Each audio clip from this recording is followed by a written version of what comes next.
This thing all started, I was playing sports one Friday morning, and about lunchtime my legs started feeling a little bit funny. And the next day, started walking a little funny, my hands started tingling. I thought I had a pinched nerve in my back or something like that. And the next morning I woke up and I could barely stand up. So I walked downstairs and I told Tina, I said, I need to go to the hospital, something's going on. So I drove myself to the hospital. They did a spinal tap and an MRI, and they diagnosed me immediately with Guillain-Barré. I had no idea what that was, never heard of it. My mom was a nurse and she had only heard of it when she was in med school. So we started IVIG at Marion Hospital, and from there I spent 5 days, and they thought the disease had plateaued.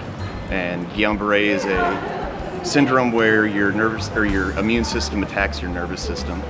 It turns on it and starts eating away at the myelin sheath around your nerves, and it kind of starts at the outer extremities and works its way in. And by the time I left Marion, I went to acute rehab in Arroyo Grande. I was there for about 24 hours until my face went numb. And they did a CT scan to make sure I wasn't having a stroke or anything like that. And then realized that the disease hadn't plateaued, and they put me right back into the hospital. And it just continued to get worse and worse. It crept up my body, started affecting my respiratory system. It was really difficult to breathe. And the folks at Arroyo Grande recommended that I be transferred over here, where Dr. Ryan, he's a pulmonologist, could treat me a little bit better. And between him and some of the nurses, they managed to keep me off a ventilator. But the paralysis went all the way up to my neck and into my face, so kind of paralyzed from the neck down in my face. The nerve pain was excruciating. The nurses kind of had to be gentle with me. It hurt just to touch me. I couldn't hold my son, so it was pretty tough.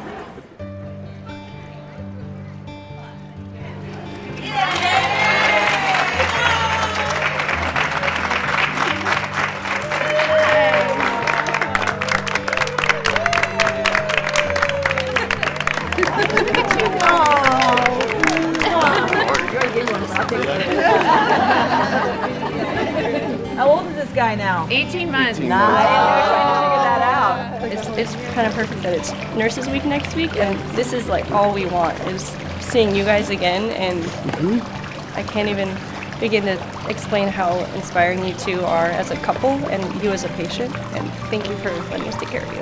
I'm Julie Fogelson. I'm the Chief Operating Officer and Chief Nurse here at French Hospital, and on behalf of our hospital and our staff, we want to thank you for being here today. You inspire us. Your fierce tenacity, but also your wife's fierce tenacity.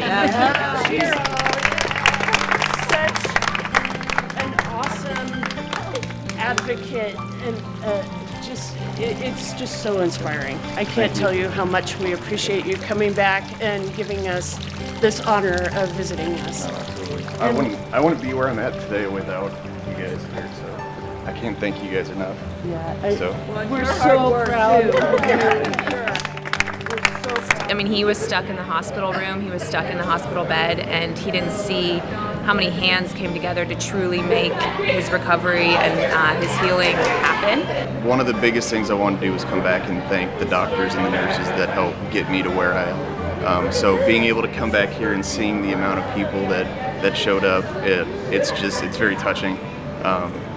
They have a thankless job, and what they do for people is absolutely incredible. To see people that come in here with whatever issue they have, and it's their job to help take care of them and get them better, to help save lives, and then to get them on with their life.